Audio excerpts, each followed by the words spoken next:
Hey, before I get started, I want to give all glory and honor to Yahweh, Bahashem Yahushai, Bahashem Rakakwarash. Double honors unto my apostles and others of Great Millstone. Peace and safety to all the sincere Akim that's out here pushing this word in truth and all sincerity. Shalom. Hey, I just wanted to come with a quick lesson. Lord willingly, it's inspiring, edifying in the spirit. And today's been a very heavy day spiritually. Really, the last few days, few weeks have been. But I was watching this video from the elder Ariala out of Texas. I believe he put this up a day ago, and as you can see from the screen, it's entitled "Becoming Different Toward the World's Impending Doom."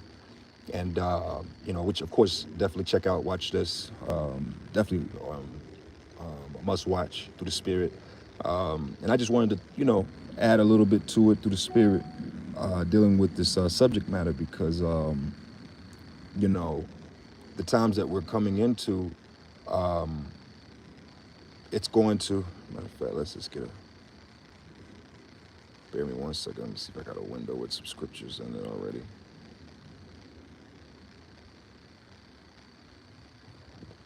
Yeah, let's go to what was that scripture? Let's get it. This is a good one.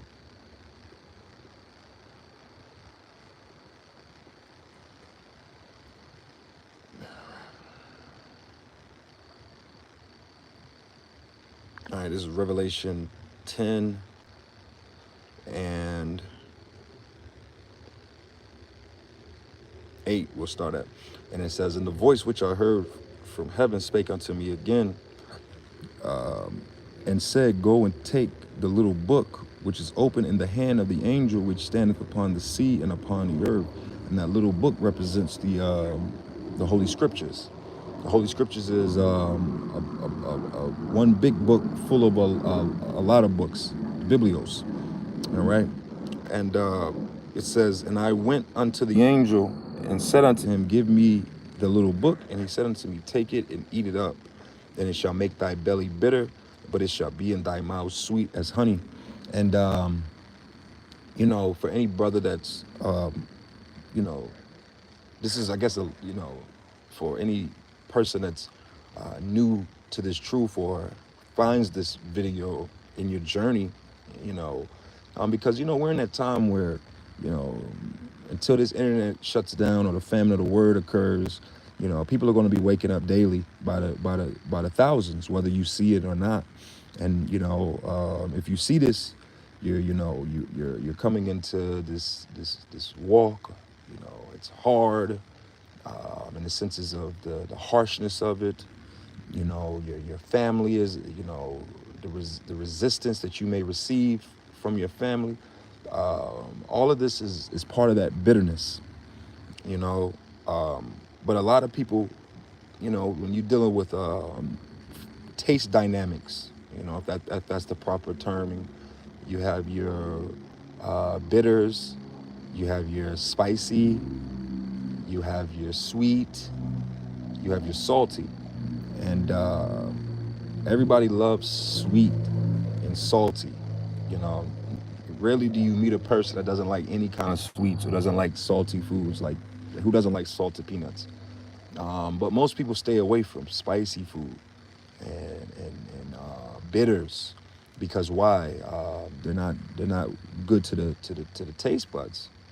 So again, the Lord didn't give it to us bitter first; He gave it to us sweet. The elements of finding out you're a Hebrew Israelite, and the kingdom of heaven, and servants and handmaids, and multiple wives, and no working. That's sweet. That's sweet. That's honey. But then when you get to the bitter aspects of it, is, hey man, you could lose all your family members. You could lose your wife. You could lose your children. Chances are your mother and your father aren't going to make it. Chances are your siblings aren't going to make it. Chances are your grandparents, if you have them, chances are that they're not going to make it. Your wife and your children, to a certain extent, have a different chance because they come under your household, and if the Lord have mercy with you as a servant of the Lord, then chances are he may, through mercy, have mercy on your household as well, as it says in the scriptures. But that still doesn't make it any easier to deal with the idea of the loss of family, you know. Um, so read this again, right? And it says, and I went unto the angel, and he said unto me, give me the little book. And he said unto me, take it and eat it, and it shall make thy belly bitter, but it shall be in thy mouth sweet as honey. And I took the little book out of his hand and ate it, and it was in my mouth sweet as honey. And as soon as I had eaten it, my belly was bitter. And he said unto me, thou must prophesy again before many people and nations and tongues and kings. Speaking to John, which John, this is a reincarnation or a regeneration scripture, I should say. He came back in these times to prophesy as well, but that is another lesson for another time. Okay, let's see. Let's go from there to what's another scripture I had in my mind just now. Let's go to Luke. Was that Luke 14?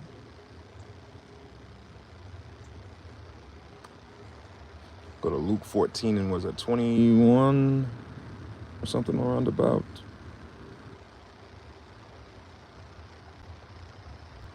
Yep.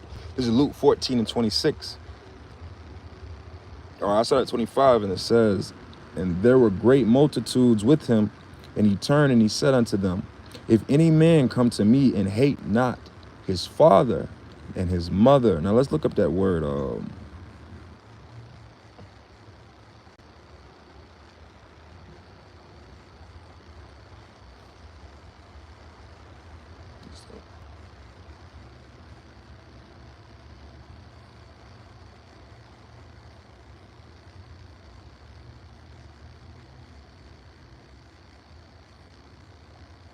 Let's see.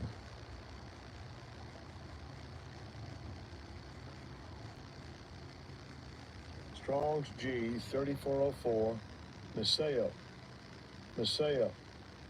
All right, Messiah, to hate, to pursue with hate, hatred, detest, to be hated, detest.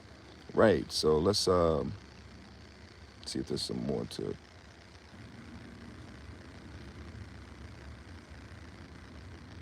Let's look up detest.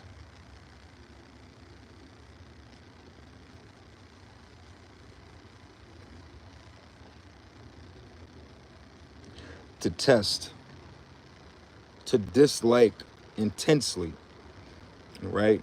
So again, where the scriptures say, hate, if any man hate not his father or his mother and his wife and children and brethren and sister, yea, even his own life, also he cannot be my disciple. So it's not the same as hating somebody like how you feel about the enemy. Now, are they in a sense an enemy? Yeah, but it's you got to deal with certain people with a different level of spirituality versus, hey, you're supposed to hate the heathens. You're supposed to detest them and want the worst for them. But when it comes to your loved ones, and for the sake of this mission at hand, you have to have a level of detest them. Okay, let's look up that word again. Actually,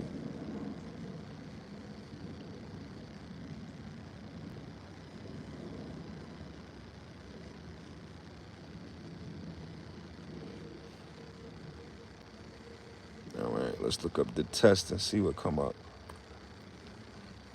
All right, detest, execrate, hate, dislike intensely, to curse, to call God to witness and abhor, to curse, to execrate, abominate, literally to denounce with one's testimony. Yeah, that's more closely. Like, you kind of have to denounce your family in the name of serving Yahweh Hashem Yahweh Shai. Um, and that's a bitter thing. But in these times that we're going into, we don't know how the chips will fall. All right.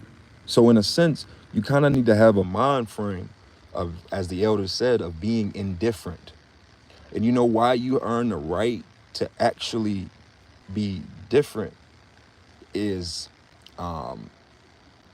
basically the scriptures say, let your yea be yea and your nay be nay. And if a person isn't, matter of fact, let's see if we can find that scripture. What is that? What is that scripture? If it come back, Lord willing, it'll come back. It slipped my mind. Salakia, forgive me. But let's just keep moving on with this. When you come into this thing, you kind of you're making a choice of putting your loved ones to the background for the sake of serving Yahweh Shem Yahweh Shai. You see another to loathe, distaste, all right, denounce, all right, because see, like I was trying to say in the spirit, there is no gray area. Matter of fact, let's just get a scripture on that. That's a good scripture. Let's go to Amos 3. Amos 3:3, and it says, can two walk together unless except they be agreed? And the answer is no. So if they would agree with you in the spirit, they would be, for lack of a better term, agreeing with Yahweh Shem Yahweh Shai, because that's what we do. We agree with Yahweh Shem Yahweh Shai, and we're walking with him. So there is no, I agree with you, but I don't walk with you, or I don't agree with you, but I walk with you. That's not what's going to happen over here. All right. So the fact that they're not walking with you in this walk shows where their stance is. All right. Let's see. Let me see. Rule, slay. Let me see if something come up. No. Well, there's a scripture where the Lord talks about those that wouldn't let me rule them, bring them, slay them utterly. Let's just see if something comes up with slay utterly.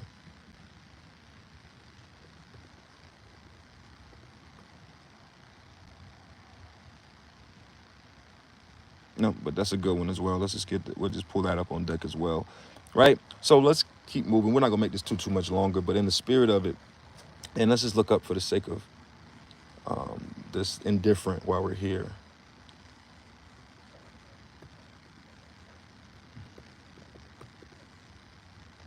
Because some people hate us. You ever be with a woman and a woman hates a level of indifference, because when you're indifferent, you're not really moved, you know. I'm not indifferent about this word. I'm not indifferent about serving Yahweh Shem Yahweh Shai.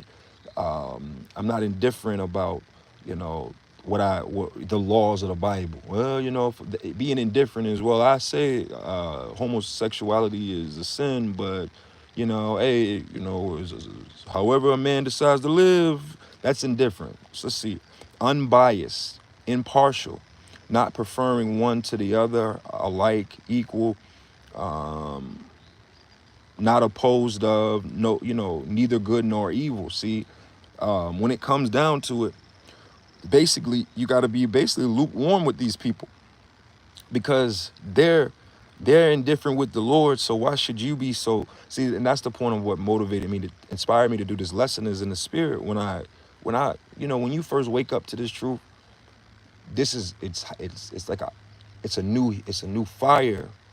So in the spirit of it, it offends you. Like, I can't believe these motherfuckers are celebrating Christmas. Can you believe this nigga ate a pork sandwich in front of me? Like, that shit infuriates you. Because why? This is new to you.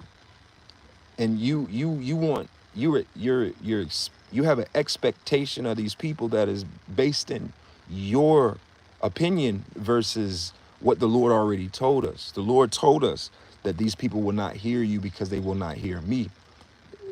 That wasn't an opinion. That wasn't a suggestion. The scriptures told us that the Lord said that they shall marvel not if the world hates you. All right. These are words there for comforting, to give you a level of understanding, to understand what the hell what the hell is going on. All right. Even with what's going on in the world today, with the eclipse that's coming, the earthquake that happened, the earthquakes that have been happening, so many events. The scriptures say that they are sent for amendments and scourges onto the earth to basically get people right. But the scriptures say that they shall not turn from their wicked ways.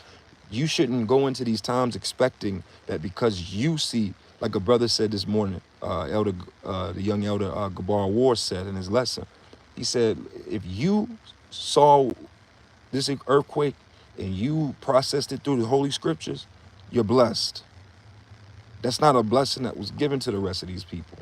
These people thinking it's, climate control and, all types of other things except Yahweh Shem Yahweh Shai. And truly, it's not for them to understand. But only the elect, remember the scriptures say the elect have obtained it and the rest were blind. That's a bitter statement when you have to comprehend and process that most of your family is not the elect. Most of your loved ones are not the elect. Most of your friends are not the elect. People you grew up with most of them are not the elect. Okay? So let's go from there to Ezekiel 9:4.